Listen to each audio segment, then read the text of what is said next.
আসসালামু আলাইকুম। বিদেশ যাওয়ার পূর্বে কোন কোন বিষয়ে সতর্কতা অবলম্বন করতে হবে? বৈধ রিক্রুটিং এজেন্সি ছাড়া অন্য কোনো ব্যক্তি বা প্রতিষ্ঠানের নিকট থেকে ভিসা গ্রহণ করে চাকরির উদ্দেশ্যে বিদেশে যাওয়া যাবে না।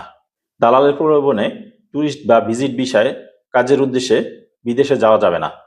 বিদেশে গমনের পূর্বে নিয়োগকর্তার নাম, ঠিকানা, বেতন, ভাতা, চাকরির মেয়াদ, থাকা খাওয়া, আকামা বা ওয়ার্ক পারমিট সহ অন্যান্য সুবিধা সম্পর্কে নিশ্চিত হয়েই তারপর বিদেশ যেতে হবে।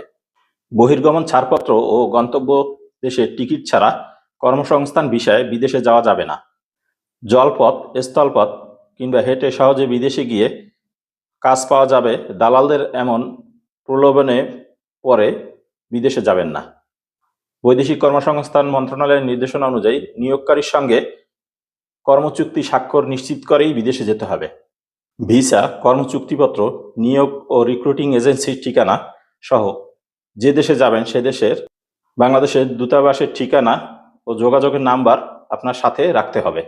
সোশ্যাল মিডিয়ায় প্রচারিত ভুয়া চাকরির বিজ্ঞপ্তি দেখে প্রতারিত হবেন না।